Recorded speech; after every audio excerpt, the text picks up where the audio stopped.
Just to update, it's the third week of April and the wild cherry is really leafed out nicely. I'm still withholding judgment on whether it'll actually produce any fruit this year. I'm not going to be disappointed if it doesn't, but I just wanted to update you that the pruning seems to have worked well for the cherry tree, and we'll continue to check on it throughout the year.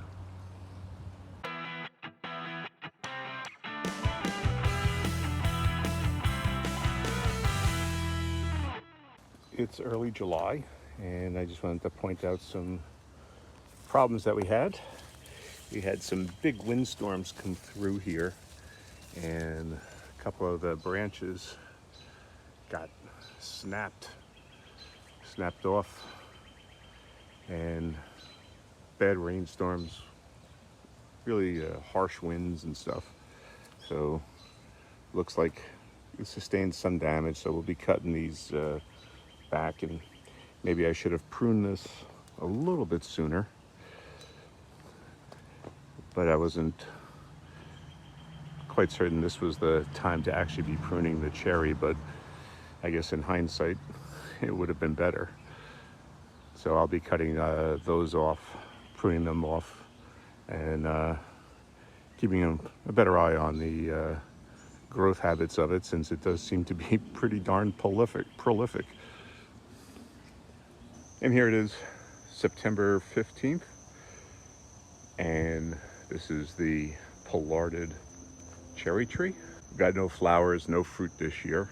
As you've seen before, it got a heck of a lot of growth on it, and once winter comes, I'll end up pruning it back and shaping it.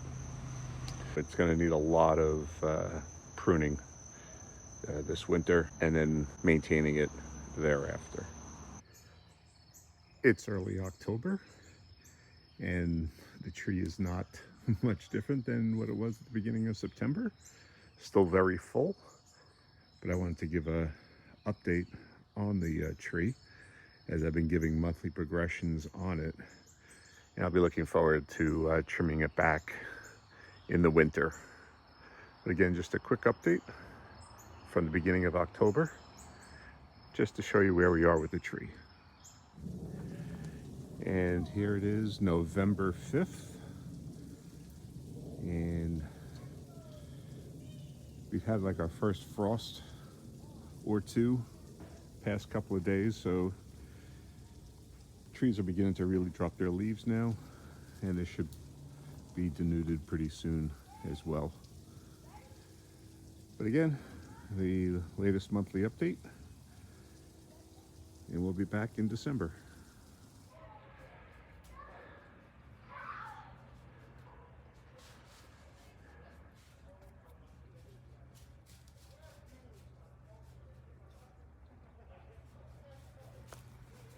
It's January 10th.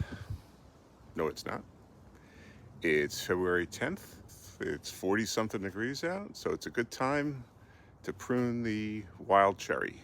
So you've seen the progression of the tree up till now. Got some tremendous growth on this tree.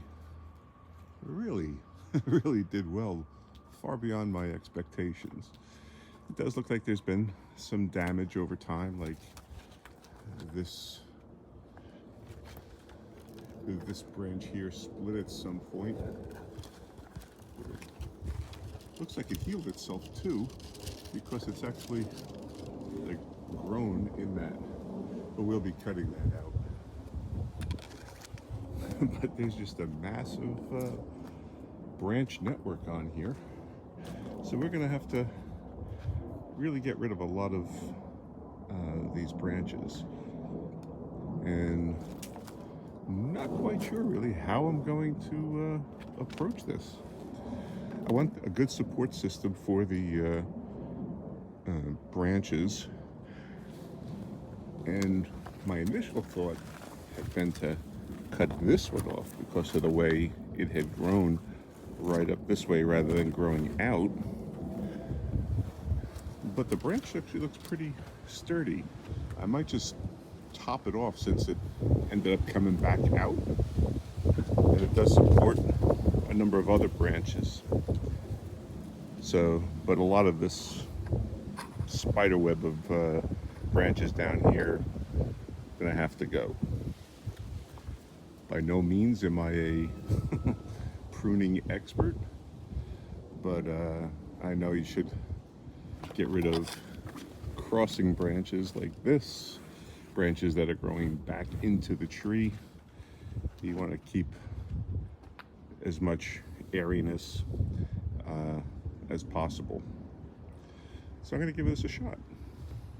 I'm going to be using mostly my Felco shears on these branches, but if I come across a really big branch, I've got a saw here to cut them down.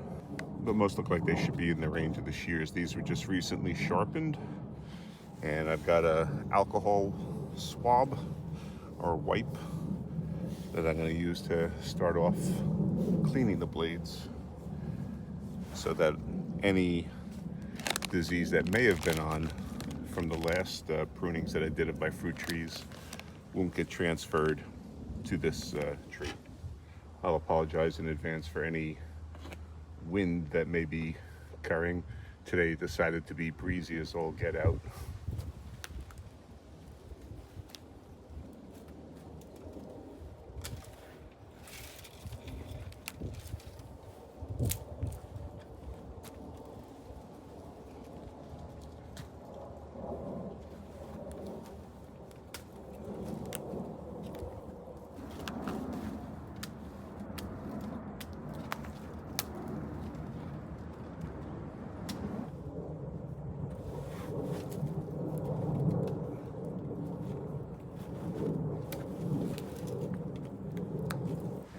You just have to step back and take a look.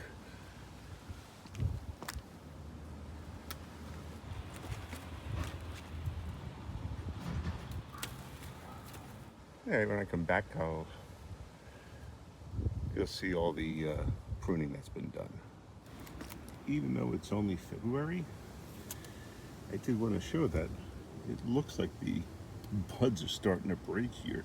So it's almost too late to do the pruning. So you definitely want to get out early in the year to do this kind of pruning. Well, there it is. It was a pretty severe pruning I gave it.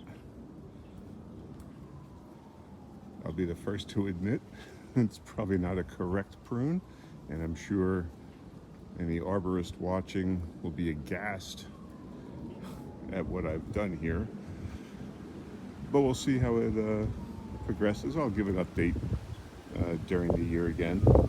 But now you've seen the full year growth of this tree and how the pollarding allowed the tree to keep growing, and now it's at a more manageable height should it want to produce fruit someday, assuming I don't cut off all the the fruiting spurs. But again, still not expecting the tree to be producing fruit yet, and this is only trying to keep it down to a manageable shape. But I can tell already that it's going to need severe pruning every year. If that was just 1 year of growth on this thing, and it was pretty ridiculous. Okay, thanks for watching.